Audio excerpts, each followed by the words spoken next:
चलो ईबीएस का जब तक ऊपर हम लोग रिवीजन करते हैं फिर देखेंगे। हम लोग यहाँ पे देखे थे कृषि, कृषि में बोले थे कृषि कितने प्रकार के, दो प्रकार के। पहला क्या, निर्वाह कृषि, दूसरा वाणिज्य कृषि। निर्वाह था जब इंसान अपनी जरूरतों के लिए खेती करता है, इसको बोलते हैं निर्वाह। और वाणिज्य खेती यानी बिजनेस के लिए। मैडम को उठाइए, यहाँ फोकस रखिए सारे लोग, क्योंकि जानते हो आप उम्मीद बहुत बड़ी चीज होती है। आपसे हम उम्मीद लगा के बैठे हैं कि आप अच्छे मार्क्स लाओगे, रिजल्ट दोगे। आप हमसे उम्मीद लगा के आए हो कि ये मास्टर अच्छे से पढ़ाएगा, मेरा एग्जाम निकलवा देगा। अगर आप हारे या हम हारे, टूटेगी एक की उम्मीद तो टूटेगी ना। इसलिए हम आप पे सख्ती नहीं करते। टीचर अगर प्यार करने लगेगा तो आप सर पे चढ़ के बैठ जाओगे। एक तो आपके डायरेक्टर इतने दिल के साफ हैं, किसी दिन बेंच किसी दिन पंखा ले जाओगे आप। तो इसीलिए जानते हो जब बाप गर्म होता है तो माए नरम होती है, माए गर्म होती है तो बाप नरम होता है कि नहीं। तो जब मेरा डायरेक्टर नरम है तो मास्टर को तो गर्म बनना पड़ेगा ना। तो इसीलिए हम आपके आपके वजह से ही गर्म है। ऐसा नहीं है कि हमारे अंदर संवेग की कमी है, सीडीपी पढ़ाते हैं तो बोलते इसलिए हैं क्योंकि हमारा कोर सब्जेक्ट है ईबीएस और सीडीपी। अगर हम नरम हो जाएंगे ना, आप हमारे कंधे पर हाथ रख दोगे, फिर सीखने सिखाने का प्रक्रिया खत्म, फिर दोस्ती यारी।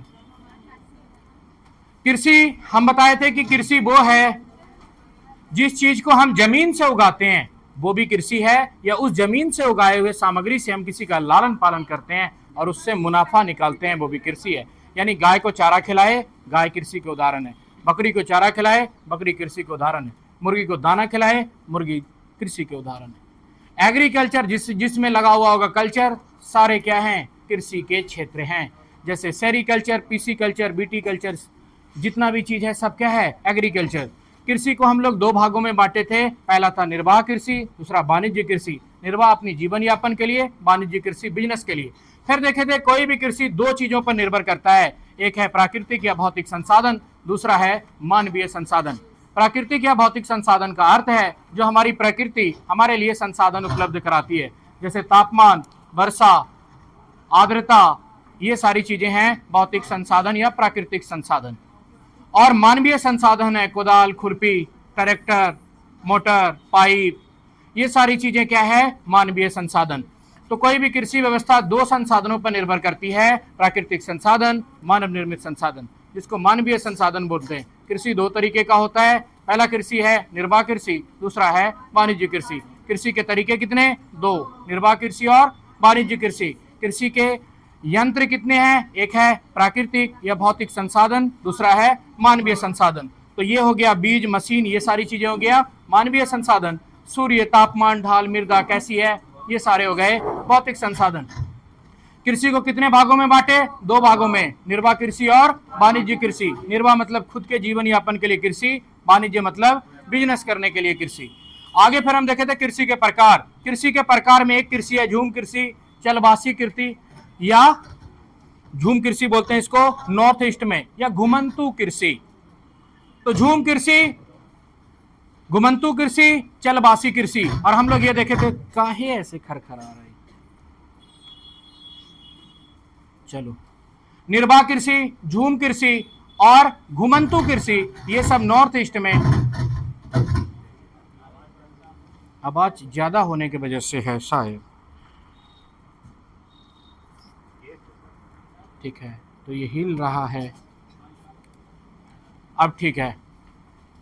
कृषि के प्रकार, कृषि में निर्वाह कृषि, वाणिज्य कृषि दोनों देखे। कृषि में नॉर्थ ईस्ट में जो की जाती है, वृक्षों को जला करके, वृक्षों को काट करके, वृक्षों को उखाड़ करके, जो भी हो, लेकिन वृक्षों को साफ कर करके उसके राख में जो खेती करते हैं उसको बोलते हैं झूम कृषि। बहुत आदमी सोचता है झूम कृषि के लिए जुताई अनिवार्य है, झूम कृषि राख में की जाती है क्योंकि जमीन फर्टाइल नहीं होती। अब नॉर्थ ईस्ट की जमीन फर्टाइल क्यों नहीं होती है, नॉर्थ ईस्ट में खूब वर्षा होती है। दुनिया में सबसे ज्यादा वर्षा कराने वाला हमारा मासिन राम मेघालय में स्थित है, और मेघालय भी नॉर्थ ईस्ट में। जहां भी खूब वर्षा होती है वहां की मृदा हो जाती है लेटेराइट, यानी ऊपरी परत जो उपजाऊ मृदा होती है वो बह जाती है, नदियों में नालों में चली जाती है। हमारा आंगन धीरे धीरे गड्ढा हो जाता है, मिट्टी गया कहाँ, मिट्टी कहाँ गया, दाण बांध में। इसीलिए सरकार मनरेगा नरेगा के तहत हर साल दाण खुदवाती है कि आंगन का मिट्टी कहाँ चला गया, दाण में, दाण गया भर, अंगना हो गया गड्ढा। तो हर साल अपने फिर अंगना में पिटवाते हैं मट्टी डलवा के। तो यही है, अपर्दन अपक्षय के कारण, नॉर्थ ईस्ट में खूब वर्षा के कारण वहां की जमीन मृदा उपजाऊ नहीं रही। वहां लोग क्या किए, वृक्ष के राख को जला करके जमीन पे छिड़काव करके ये खेती करते हैं, और जब जमीन फिर से उत्पादन क्षमता नहीं देने लगती है और वहां जंगल होता नहीं कि काट के फिर जला दे, तो हम लोग आगे चले जाते हैं, यानी इसको बोलते हैं चलवासी, घुमंतु या झूम कृषि। फिर हम लोग देखे थे कृषि में बहुत सारी चीजें आती है, केंचुआ पालन हम लोग देखे थे। केंचुआ को कहते हैं बर्मी कल्चर, कल्चर किए एग्रीकल्चर से संबंधित बर्मी कल्चर, और इसके द्वारा बनाया गया उत्पाद कहलाएगा बर्मी कंपोस्ट। और ये क्या करता है, जमीन में खरपतवार की कमी लाता है, जमीन की उत्पादन क्षमता बढ़ाता है, जमीन में अंदर बाहर जाता है, एक सुराग बनाता है जिससे ऑक्सीजन फिक्सेशन होता है, मृदा को क्या करता है, नरम करता है, मृदा को फर्टाइल बनाता है। इसीलिए इसको हम लोग बोलते हैं किसानों का मित्र। और यही क्या करता है, अब अपघटीय पदार्थ का अपघटन करता है, जैसे सड़ा गला चीज को क्या करेगा, यही खाएगा। निर्वा को गला के बर्मी कंपोस्ट बनाएगा, गोबर को गला करके बर्मी कंपोस्ट बनाएगा। जब गोबर है तो गोबर खाद, गोबर को अगर केंचुआ तोड़ दिया तो बर्मी कंपोस्ट। रेशम के कीट के पालन को हम लोग, जो रेशम का कीट होता है उसको बोलते हैं बॉम्बिक मुराई, और रेशम के कीट का पालन करते हैं खास प्रकार के पत्तों पर जिसको बोलते हैं सहतूत का पत्ता। रेशम का कीड़ा जो होता है ना, प्यूपा लाबा, उसको गर्म करके उससे निकालते हैं रेशम की धागे, पैर पे लकड़ करके उसको बनाते हैं रेशम, जिससे तैयार होता है रेशम का कपड़ा। हमारे भागलपुर में जो रेशम का प्रकार है उसको बोलते हैं तस्सर। रेशम के कई प्रकार हैं, जैसे मूंगा, तस्सर, परी, कोसा। भागलपुर में जाओगे तो यहाँ किस प्रकार का रेशम तैयार होता है, तो बोलेगा तस्सर। तो भागलपुर किसके लिए प्रसिद्ध है, तस्सर रेशम के लिए। रेशम के प्रकार हैं तस्सर। मधुमक्खी में देखे थे, नर मधुमक्खी क्या करती है, रानी मधुमक्खी अंडा देती है, नर संरक्षण करता है। श्रमिक मधुमक्खी शहद लेके आती है। और अक्टूबर से दिसंबर के माह में भारत में मधुमक्खी पालन किया जाता है। श्रमिक मधुमक्खी कितना है, नर कितना है, कोई यहां से बात नहीं लिखा हुआ एनसीईआरटी में, ये लिखा है नर क्या करता है, रक्षा करता है, श्रमिक क्या करती है, शहद लाती है, रानी मधुमक्खी अंडा देती है। श्रमिक अंडा देती है क्या, नहीं देती, शहद लाती है, शहद बनाती है, शहद बनाती है फूल के रसों से, इन सारी चीजों से एकत्र करती है। और उसके काटने से जो डंक लगता है, जिससे हमारा हाथ सूज जाता है, फूल जाता है, उसके कारण है फॉर्मिक अम्ल। चूटी में भी पाया जाता है, बिरनी में भी पाया जाता है, जिसको हम ततैया बोलते हैं, जो झुंड में रहते हैं। यहाँ से भी क्वेश्चन आता है कि कुछ जीव झुंड में रहते हैं, तो झुंड में रहने वाले बिरनी हो गई, चूटी हो गई, मधुमक्खी हो गई, ये सारी चीजें झुंड में रहती है। यहाँ से भी आता है कि निम्नलिखित में से झुंड में रहने वाले जीव नहीं है। अब यहाँ पे हो गया कुक्कुट पालन, मुर्गी पालन। फसल की कटाई के लिए हम लोग क्या करते हैं, हार्वेस्टिंग करते हैं। हार्वेस्टिंग के तरीके हैं, कचिया से हार्वेस्टिंग कर दिए, और इसको साफ करने के लिए थ्रेसर का यूज करते हैं, जिसको बोलते हैं थ्रेसिंग। और महिला अगर सूप से फटकी तो निष्पावन, और अगर एक बड़ी मशीन यूज की जो सारा काम करेगी उसको बोलते हैं कंबाइन। कृषि उद्योग के कई प्रकार है। कृषि में सिंचाई के तरीके हैं चार, एक है लपेटन पाइप, दूसरा है ड्रिप सिंचाई, फव्वारे की सिंचाई, और वर्षा जल सिंचाई। सिंचाई के प्रकार सबसे अच्छा है वर्षा जल सिंचाई, जो हम लोग देख चुके थे। आगे चलते हैं। खाद संरक्षण, खाद के तरीके हैं चार, गोबर खाद, वर्मी कंपोस्ट, हरी खाद और रासायनिक खाद। रासायनिक खाद हमारे जमीन को बंजर बना रही है, जिसको बोलते हैं जैव सांद्रण। अगर आप लिमिट से ज्यादा अगर क्या करते हो, रासायनिक खाद का उपयोग करते हो, तो हमारी जमीन का फर्टाइल जो रेट है वो धीरे धीरे घटने लगता है। जिस जमीन में पहले हम 5 किलो का बीघा डालते थे, मान लो अभी 7 किलो का लग रहा है।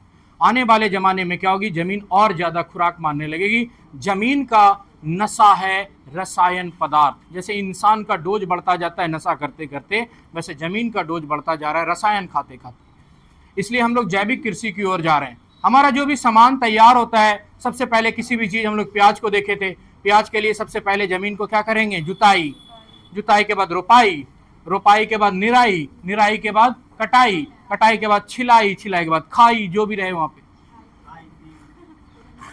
ये सारी चीजें जब पैकेट में आता है, तो एक पैकेट भारत सर कोई भी अगर सामान बनाया, कोई भी उत्पाद तैयार किया, तो सबसे पहले उसको भारत सरकार से ISO सर्टिफाइड कराना पड़ेगा कि हमारे देश में बना हुआ ये पदार्थ हमारे देश के पोषण को खराब नहीं करेगा।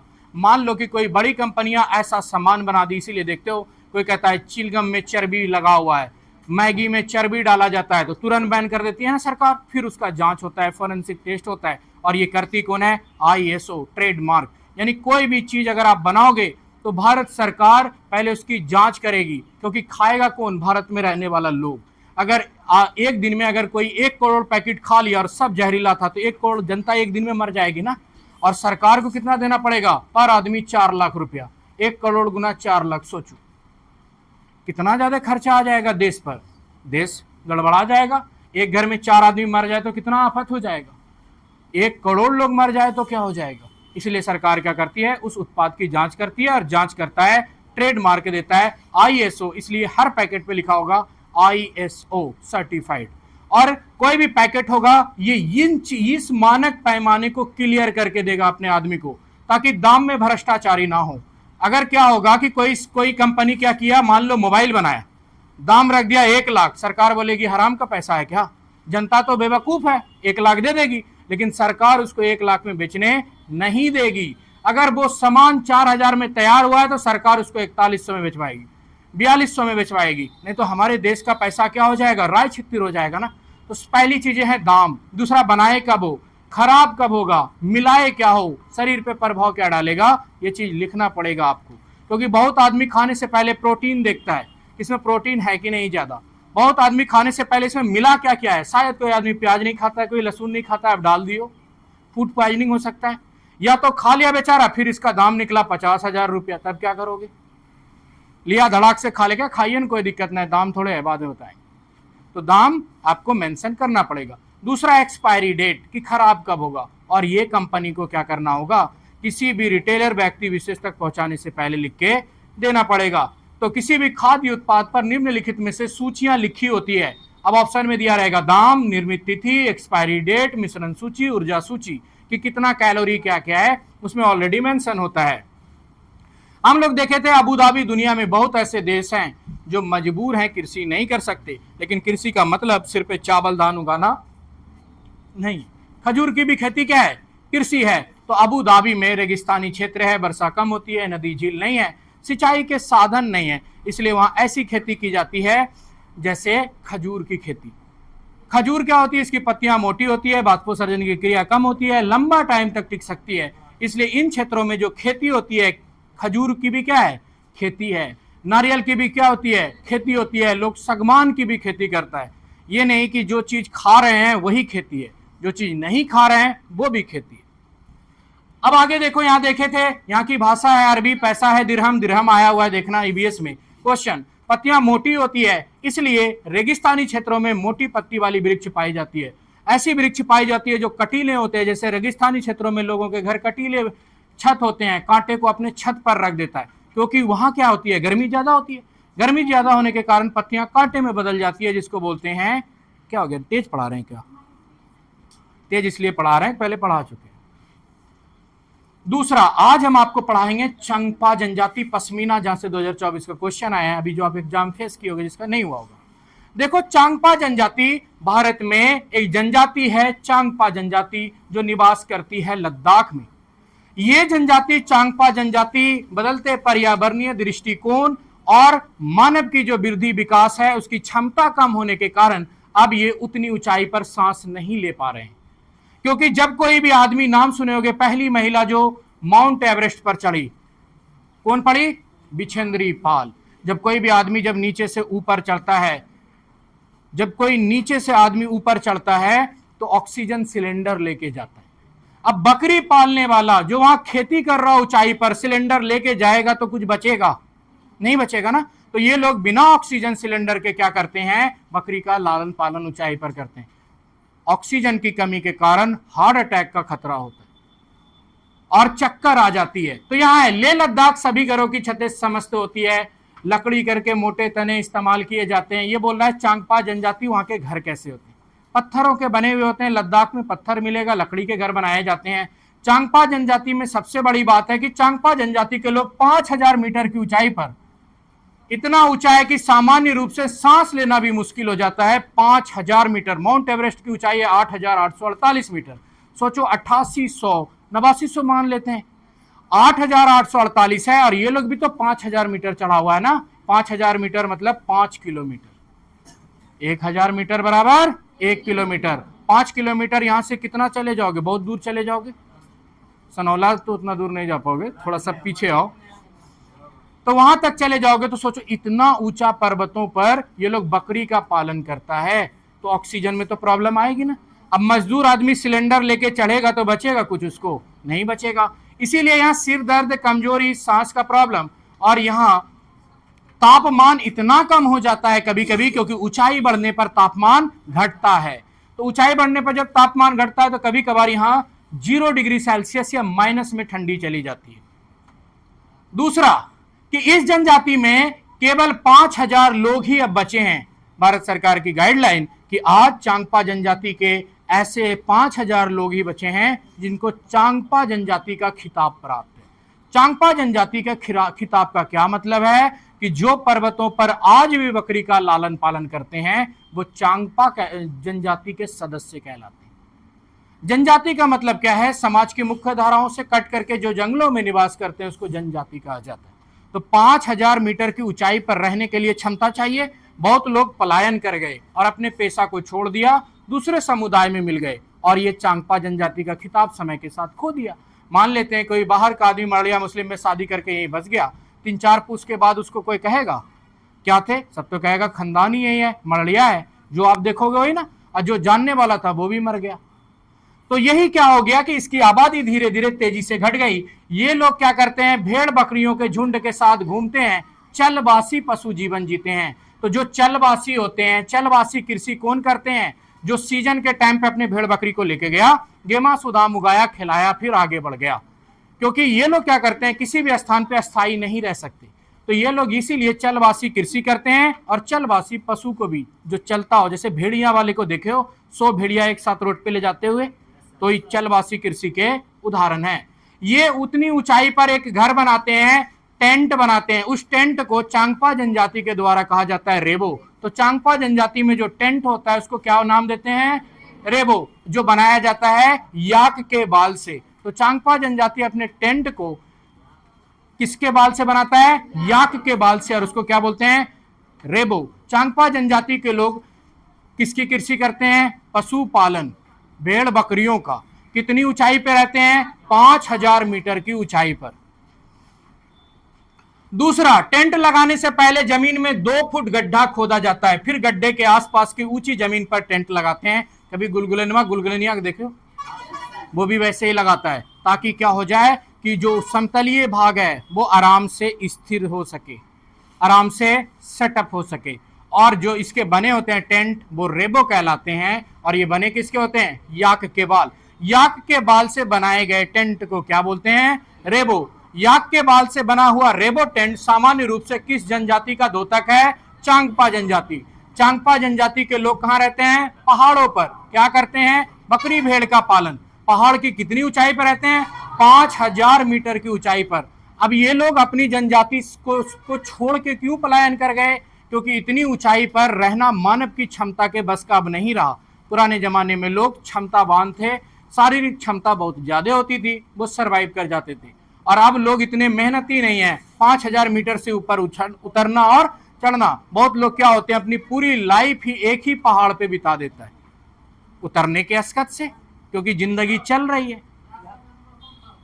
याक बाई है के याक, याक मतलब याक, बचपन में नहीं पढ़े? बड़ा बड़ा बाल होता है, 2 सींग होता है, पढ़े हो? तो याक भी नहीं पढ़े हो तो क्या गुड इंग्लिश पढ़े हो? तो अब यहाँ पे देखो, ऑक्सीजन की मात्रा कम होती है, कई बार तो ऑक्सीजन सिलेंडर भी ले जाना पड़ता है। क्यों ले जाना पड़ता है? ऊंचाई के साथ ऑक्सीजन का लेवल घटता है, तापमान बढ़ता है। अब बताओ, कृषि करने वाला आदमी ऑक्सीजन सिलेंडर लेके जाएगा तो बिजनेस चलेगा क्या? नहीं, सारा तो खत्म ही हो जाएगा। पश्मीना शॉल यहीं से आया कि पश्मीना शॉल, ये जो बकरी का जो पालन करते हैं उस बकरी का नाम है पश्मीना बकरी। तो पश्मीना बकरी का संबंध किस जनजाति से है? चांगपा जनजाति। कहाँ के हैं? लद्दाख के। इसका पालन पोषण कहाँ होता है? पर्वतों पर। पर्वत की कितनी ऊंचाई पे? 5000 मीटर की ऊंचाई पे। रेबो किसको कहते हैं? टेंट को। किसके बाल का बना होता है? याक के बाल का। तो पश्मीना शॉल क्या होती है कि इतनी बारीक होती है, इसकी बाल इतनी बारीक होती है, इसकी कारीगरी इतनी सख्त होती है कि ये बहुत महंगा बिकता है। इस पे इंसान की कारीगरी दिखती है। लोग क्या करते हैं? ये क्या होता है? पश्मीना की शॉल जो होती है 6 स्वेटरों के बराबर गर्मी देती है, और इंसान के एक बाल पश्मीना बकरी के 6 बाल के बराबर होते हैं। यानी कितनी पतली बाल होती होगी, सोचो इंसान का एक बाल खुदे पतला है, तो पश्मीना का और कितना पतला होगा। इतनी बारीक बाल से सूटर कैसे बुनते हैं लोग, यही तो कलाकारी है।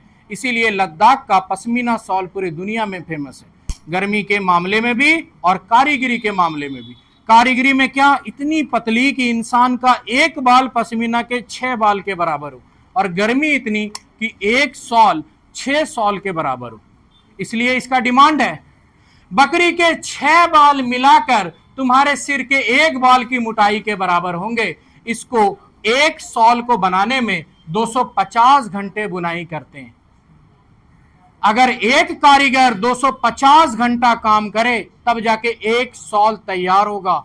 आप गुना कर लो उसको, 8 घंटा रोज काम करेगा तो लगभग कितना हो गया, 250, 8 तिया 24, 240। एक महीने में एक शॉल तैयार करेगा एक कारीगर। प्रोडक्ट अलग लगा, पश्मीना का बाल लगेगा, मेहनत सिर पे कितनी लगी, एक महीना एक शॉल को तैयार करने में। इसीलिए पश्मीना के बने हुए शॉल लाखों के होते हैं। अब क्या हो गया, इसके दाम अब और बढ़ने लगे क्योंकि चांगपा जनजाति के लोगों ने अपने पेशे को छोड़ना शुरू कर दिया। क्यों, क्योंकि मजबूरी है, ऊंचाई उतनी ऊंचाई पे रहा नहीं जाता, अब मानव उतना मजबूत नहीं रहा। बकरी क्या करती है, उसके लिए संसाधन जुटाने पड़ते हैं, पानी नीचे से ले जाना पड़ता है, बकरी को तो पिलाना पड़ेगा ना। इसलिए ये क्या हो गया कि बहुत हार्ड काम हो गया। यहीं से क्वेश्चन बना था 2024 में, जाके क्वेश्चन देख लेना जो लास्ट बार टाइम दियो, कि पश्मीना बकरी कितना ऊंचाई पर, 5000 मीटर। कहां लालन पालन, पहाड़ों पर। इसके द्वारा बनाए टेंट को क्या बोलते हैं, रेबो बोलते हैं। पश्मीना बकरी का लालन पालन कौन करता है, कौन जनजाति, चांगपा जनजाति। पश्मीना बकरी का संबंध किस राज्य से है, लद्दाख से। याद रहा कुछ रह गया कि पहाड़ की ऊंचाई पर चढ़ते वक्त ऑक्सीजन सिलेंडर क्यों लेके जाते हैं, क्योंकि हवाओं का दबाव ज्यादा होता है, कम हो जाती है, और तापमान भी कम होने लगता है। इस वजह से चांगपा जनजाति के लोग अपने पेशे क्यों छोड़ रहे हैं, मजबूरी। अब यहां देखो, जंगल का अधिकार कानून 2007। तो पहला जंगल का अधिकार कानून कब आया, 2007 में। जब हमारा देश आजाद हुआ तो कई लोग बेहतर रोजगार की तलाश में जंगल, अनपढ़ों की दुनिया में चले गए पढ़ाई का किताब बेचने के लिए। कभी कभी होशियार क्या होते हैं, बेवकूफों का मसीहा बन जाते हैं। तो यही यहां हुआ कि कुछ होशियार लोग क्या किया, आजादी के बाद जंगलों को अपना ठिकाना बनाया और खुद को जनजाति घोषित करने लगा। सरकार को तो प्रॉब्लम आ गई कि ऐसे कोई भी आदमी जाके जनजाति बन जाओगे, कैसे बन जाओगे, जनजाति अलग है, मुख्य धारा अलग है। तब यहाँ पे सरकार की एक गाइडलाइन आई कि कोई भी व्यक्ति जनजाति तब कहलाएगा जब वो 25 साल से जंगलों में रह रहा हो। तो जंगल अधिकार अधिनियम 2007 क्या कहता है कि जो आदमी 25 साल से लगातार जंगल में रह रहा हो वही आदमी जनजाति कहलाएगा। ये नहीं कि आज गए सुबह दूसरे दिन से जनजाति कहलाने लगे, सर्टिफिकेट बना लिए, पूरा जंगल काटना शुरू कर दिए। क्योंकि सरकार कहती है कि जंगल अधिकार अधिनियम 2007 में जो 25 साल से जंगलों में रह रहा है उसको जंगल के उत्पाद कलेक्ट करने का अधिकार है। यानी महुआ चुन सकता है, पत्ता चुन सकता है, जो ऐसे गौण उपज हैं जैसे बांस उसको काट सकता है, और गिरे हुए, सड़े हुए, गले हुए पदार्थ पर्यावरण के जो उत्पाद हैं वो पर्यावरण विनाश के कारण नहीं है। जैसे पत्ता गाछ से गिर गया, वो पर्यावरण को विनाश करेगा क्या, पर्यावरण उसको अगर चुन करके तुम टोकरी बना लिया, कुछ बना लिया, गौण उपज, उससे पर्यावरण को नुकसान नहीं होगा। और ये कलेक्ट करने का अधिकार है जनजातियों, और ये कलेक्ट करने लगा कौन, शहर का पढ़ा लिखा आदमी, क्योंकि उसको पता था कि शहर लाने के बाद ये चीज सोने के भाव बिकेगी, और जनजाति लोग बेचारा आम बाजारों में बेचता था जहां उसकी कीमत नहीं थी। भागलपुर का आम लद्दाख में जाके बेचो, महंगा बिकेगा कि नहीं बिकेगा, पर हमारे पास संसाधन या ट्रांसपोर्ट नहीं है। अमीर लोग जिसके पास अकल है वो कर रहा है। तो यहाँ क्या किया, आम लोगों ने ऐसा घुस के किया। तो सरकार की गाइडलाइन आई, जंगल अधिकार अधिनियम कब, 2007। क्या बोला कि कोई भी आदमी जनजाति नहीं बन सकते, बनने के लिए 25 साल रहना होगा, तभी तुम जनजाति बनोगे और तभी जंगल के उत्पाद कलेक्ट करने का अधिकार होगा। नहीं तो आप जनजाति क्या चुनेगा, शहर का आदमी मोटरसाइकिल लगाया महुआ चुनने लगा। अब ये चुनने लगा, वो बेचारा क्या करेगा, उसके पास तो रोजगार भी नहीं है, स्किल भी नहीं है, शहर में कमा भी नहीं सकता है, क्योंकि उसके पास उतनी अकल नहीं है। इसलिए जंगल के लोगों को रोजगार देने बचाने के लिए और आम लोगों के संपर्क में आने से उसका शोषण बढ़ा, क्योंकि वो लोग बहुत भोले थे और आम लोग समाजीकरण की नीति शहरों में बड़ी जटिल सीख चुका था। शहर के लोग छल कपट छलावा सब सीख चुका था और जनजाति लोग बहुत भोले थे, अपनापन था उसमें, उसके पास ऐसा कुछ था ही नहीं जो मोल का था। महुआ खाओगे, लो दो महुआ, क्यों? वो तो पूरे जंगल पे निर्भर थे। जब सामान मोल की होती है तब उसकी कीमत होती है, घर की मुर्गी दाल बराबर। इसलिए वो लोग बहुत भोले थे और आम लोगों के संपर्क में आने से क्या हुआ, आम लोग उसका शोषण करने लगा। यहां आओ मिजोरम। मिजोरम में लगभग 3/4 लोग जंगलों से जुड़े हुए हैं। इसीलिए कहा जाता है कि झूम कृषि उत्तर पूर्व भारत में होती है, लेकिन किस राज्य में? तो मिजोरम में आंसर लेता है कि झूम कृषि पूरे नॉर्थ ईस्ट में होती है, लेकिन कृषि का सबसे उत्तम जो प्रकार है मिजोरम में वो है झूम कृषि, क्योंकि यहाँ की 3/4 जनता यानी 100 में से 75 लोग कहाँ रहते हैं? जंगलों में रहते हैं। इसीलिए सबसे ज्यादा झूम कृषि उत्तर भारत में प्रसिद्ध है, लेकिन उत्तर भारत के किस क्षेत्र में? मिजोरम में। यहां एक और है कि यहां एक फेस्टिवल मनाया जाता है। काम खत्म हो जाने पर पूरा गांव खुशियां मनाता है, लोग एक साथ मिलकर खाना पकाते, खाते गाते नाचते और अपना खास तरीके से नृत्य चिराओ करते हैं। तो मिजोरम का एक खास नृत्य क्या है? चिराओ। मिजोरम में कौन सी खेती होती है? झूम की खेती। 3/4 लोग झूम की खेती करते हैं और ये लोग जब अनाज तैयार हो जाता है तो अनाज तैयार हो जाने के बाद चावल के फसल, जैसे हमारे यहाँ होता है निमान, वैसे ही मिजोरम में होता है चावल की कटाई के बाद एक फेस्टिवल होता है जिसको बोलते हैं चिराओ। चिराओ फेस्टिवल का संबंध किस उत्पाद की संपन्नता के बाद है? चावल। चिराओ नृत्य का संबंध किस राज्य से है? मिजोरम। झूम कृषि का संबंध किस राज्य से है? मिजोरम। झूम कृषि क्या है? वन को आग लगा करके उसके राख में जो खेती करते हैं उसको बोलते हैं झूम खेती। परनोली ऐसी मीठी रोटियां हैं जो गुड़ और आटे से बनाई जाती है और ये मिजोरम में परनोली बना करके खाते हैं। गुड़ और आटे से मिला के परनौली बनाते हैं, जैसे मीठी रोटी हम लोग बनाते हैं ना, उसको कहा जाता है परनौली। झूम की खेती ये है। आग लगाया और क्या किया? खेती करना शुरू कर दिया जंगलों को। यहां पर देखो पहला सवाल, दुनिया में प्रसिद्ध पश्मीना के बारे में नीचे दिए गए कथनों पर विचार कीजिए। एक नंबर, एक पश्मीना सॉल में 6 सूटरों के बराबर गर्मी होती है।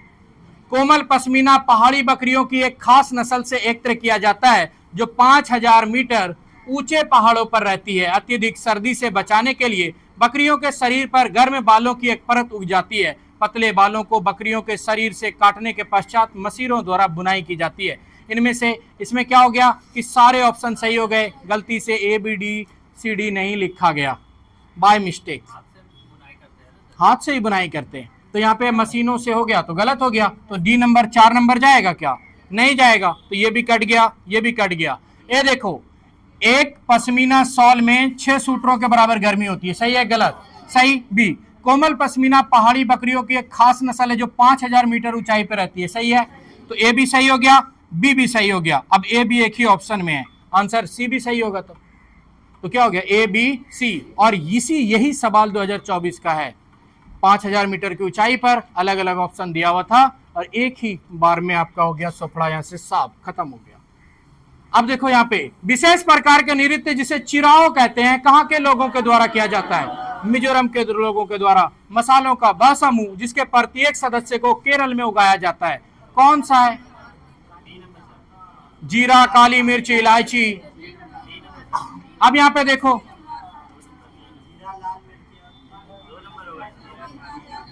काली मिर्च, हल्दी, तेज पत्ता, काली मिर्च, इलायची, क्या जाएगा? अच्छा, अब ऐसा क्या है जिसको हम काट के फेंक दे जो आंसर हमारा बच जाएगा? क्या? अब देखो यहाँ पे काली मिर्च जो है केरल राज्य में उगाई जाती है। काली मिर्च का व्यापार वास्को डी गामा किया था। तो देखो काली मिर्च हो गया। दूसरा है इलायची के लिए प्रसिद्ध कौन है? केरल। ए में इलायची है क्या? नहीं है। बी में देखो इलायची है लेकिन इसमें तेज पत्ता है, तो आंसर यहाँ पे है तेज पत्ता। अब तुमको इसको हम कल समेटने का तरीका बताते हैं। जो सारे में आंसर होगा, फंस गए, समझ नहीं आया, जो सारे में आंसर होगा वो नहीं होगा, जिसमें नहीं होगा वही की पॉइंट होगा। अब इस सारे को देखो, इसमें ऐसा क्या है जो सब में है लेकिन एक में नहीं है, गौर से देखो। और जिसमें नहीं होगा वही आंसर होगा, जो सब में होता है वो छांटने के लिए होता है। देखो क्या है, क्या नहीं है, क्या आखिर क्या है, पहले देखो कि जो सब में हो एक में ना हो। जैसे काली मिर्च इसमें देखे, काली मिर्च इसमें देखे, काली मिर्च इसमें देखे, ये होता है एक तरीका कि अगर सारे में एक ऐसा है। अब देखो इसमें क्या हो गया, तेज पत्ता इसमें भी है, तेज पत्ता इसमें भी है, तेज पत्ता इसमें भी है, इसमें नहीं है। तो जब एक से ज्यादा लॉजिकली इस तरीके का हो गया तब लॉजिक नहीं लगेगा। हम आपको एक तरीका सिखाए, जब क्या होगा कि सब में सब चीज है, ठीक है, लेकिन एक 3 ठो में ही है, एक ठो में नहीं है, तब आंसर क्या जाएगा, वही ठो जाएगा। लेकिन अब एक से ज्यादा ये फॉलो करने लगा, तेज पत्ता भी 3 ठो में है, काली मिर्च भी 3 ठो में है, तब क्या करोगे, इसका आंसर जाएगा जीरा, काली मिर्च और इलायची। तो इसका आंसर क्या हो गया, डी नंबर। अब यहां पे देखो काली मिर्च, ये क्वेश्चन अगर आया तो क्वेश्चन नहीं बनेगा। अब बोले क्यों, अब बोलो क्यों क्वेश्चन नहीं बनेगा, क्योंकि जानते हो केरला राज्य में सारी चीजें उगाई जाती है, लेकिन मजबूरी सीटीएट की ये है कि ऐसा सवाल सेट कर दिया। बच्चे की है मजबूरी, हम खुद पढ़ाते हैं बीपीएससी, लेकिन यहां पे क्या हो गया जानते हो, ये एग्जाम का क्वेश्चन है ही नहीं। इसीलिए क्वेश्चन में क्या हो जाते हैं, क्वेश्चन देने के बाद भी सबको मार्क्स देना पड़ जाता है। किस हिसाब से पूछा है, मसालियों की रानी किसको बोलते हैं, केरल को, और सारे ही मसाले हैं। यही हुआ कि नहीं हुआ, हम आपको दिखा रहे हैं। इसलिए जानते हो क्या, अगर आपके ऐसे अटपटे सवाल बनते हैं तो क्या करो, कोई आंसर लो और आगे बढ़ जाओ, अपना टाइम नहीं खपाओ। क्योंकि मसालों की रानी किसको बोलते हैं, केरला को, और यहां सारे मसाले ही हैं। अब आंसर पूछ रहा है केरला में क्या, तो इसीलिए क्या है कि ऐसे सवाल अगर अटपटे से मिलते हैं तो उस पर टाइम नहीं देना है, रट लिए। क्या गारंटी है कि वहां तेज पत्ता नहीं होता है, मसाले की जब रानी है तो सारे मसाले होते हैं वहां पे सामान्य रूप से। और प्रसिद्ध किसके लिए केरल है, इलायची के लिए। तो ये क्या करता, अगर इलायची किसी में नहीं देता तब क्वेश्चन हल्का हो गया, इलायची आंसर ले लेते।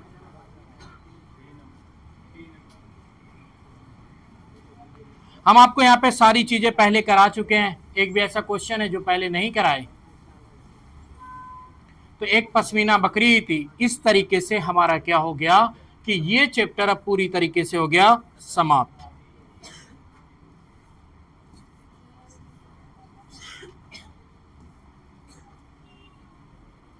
थोड़ा सा बचा हुआ था ताकि हम आगे जा सके। देखो मसाले वाला इसमें क्वेश्चन इसलिए डाले हैं कि ये इस सेक्शन में आया हुआ था, खेती से है ना, कृषि से है ना, तो हम कृषि में डाल दिए।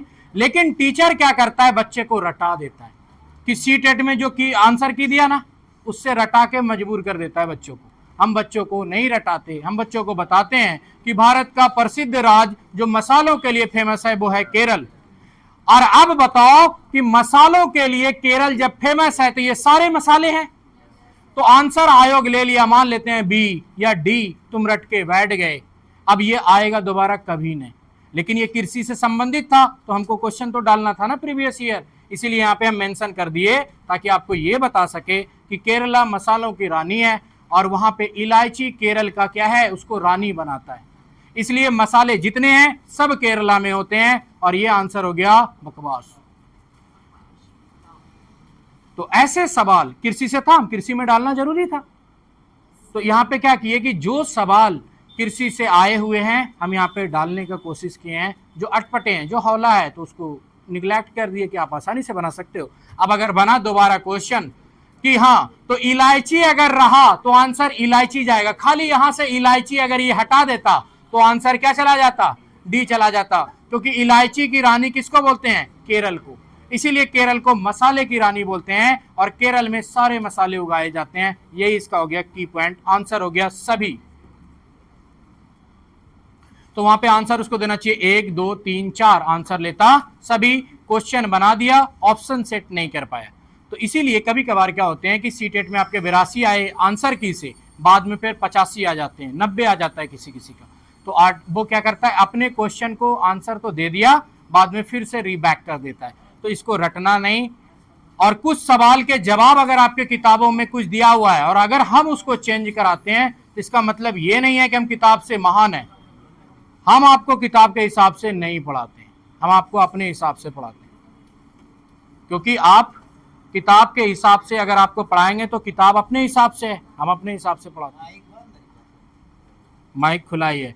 तो आज हमारा चैप्टर पूरी तरीके से ईवीएस का 2 चैप्टर समाप्त हो गया, चैप्टर 5, चैप्टर 6। अब आगे हम अगला चैप्टर देखेंगे।